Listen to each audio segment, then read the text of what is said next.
Chapter 636. Their second destination was Tikenspale, a nondescript region located between the west and south. Previously unknown to either, it was a small village that had remained obscure until now. Its only notable feature was a few ancient ruins. However, these are only ruins in name, as they have been long neglected and left in a state of disrepair. According to Kishir, this very place was where the first Duke of Tain had sent all his research. It's rare for anyone other than scholars to venture here to see the ruins, quite unusual indeed. An elderly man who had provided lodging for the three mercenaries shook his head in wonder yet smiled. He was particularly in a good mood, thanks to the several silver coins the trio had handed him. If there is anything you wish to ask, feel free. My granddaughter knows the area well. She can guide or assist you in any way. Very well, replied Kishir, his face altered with a light smile. The old man soon left to prepare their meal. Now, let's open the letter, Kishir suggested, waiting until the old man's footsteps faded. With a relaxed smile, he pulled a small bundle of folded paper from his pocket. It was a letter that had arrived just before they entered the village, sent by the cavalry. 4 for me and the last one for the assistant. Yudhir unfolded the small note handed to him by Kishir. Sent by Kakane, I see. The letter, written in cavalry cipher, showed a proficiency far surpassing his previous efforts. Although Kakane had always been adept at writing, his use of ciphers had been awkward. This was a shining result of his efforts. Yudhir quickly read through the content, appreciating it for a moment. After the cavalry's public announcement, the awakeners suspected to be Nahan's associates, frequently seen in the 5th Ward district, disappeared, then reappeared in the 7th Ward district. The awakeners associated with the sage began to roam near the lodging where the sage stayed. As expected, Finn and Hin, who were monitoring Baron Renbo, reported that he ceased frequent contact with the mercenary office. This too is a continuation of the above matter. Most of the content was as he had anticipated. The cleverly worded public message from the cavalry about collaborating with non-member awakeners was showing swift effects. The insertion of the Star of Nagran was working rapidly. By now, both the sage and Nahan sides would be racking their brains in suspicion of each other. This is somewhat exciting. Under the guise of Star of Nagran, I wonder when they will realize who truly collaborated with us. The Star of Nagran mentioned in the cavalry's correspondence as their collaborators were neither the sages nor Nahan's associates. They were the awakeners from various places who hadn't completely detached themselves from Star of Nagran and were aiding the cavalry. Star of Nagran wasn't a group with clear entry and exit.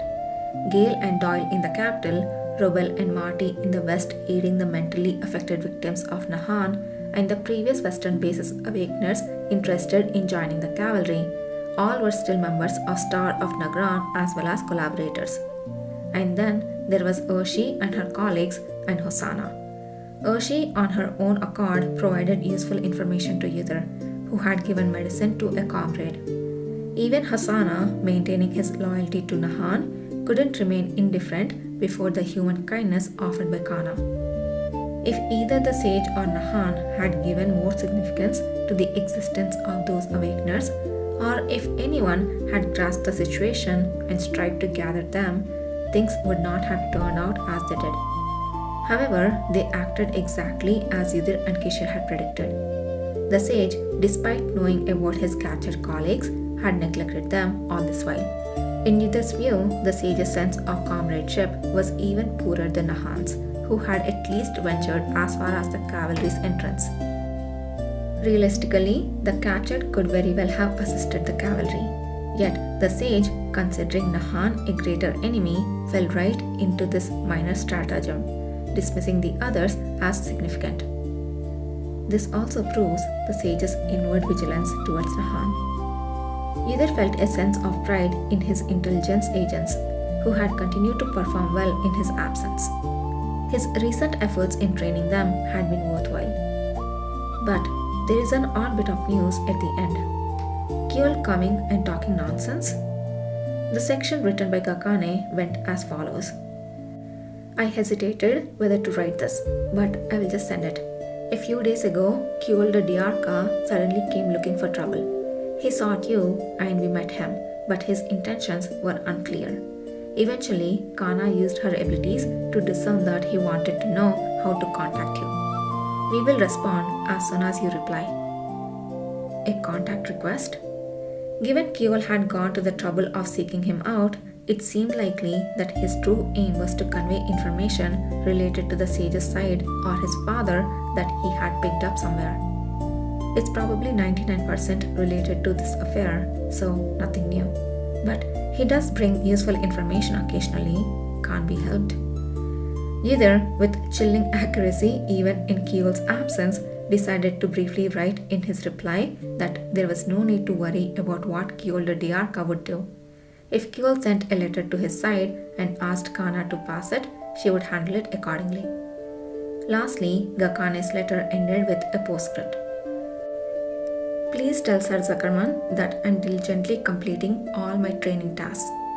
Looking up, Yudhir saw Kishir, who had finished reading his 4 letters, smiling broadly at him. Any interesting news? Nothing particularly amusing in the intelligence reports.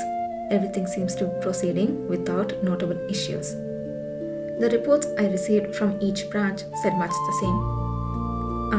Gakane asked me to tell Sir Zuckerman that he is doing well with his training task.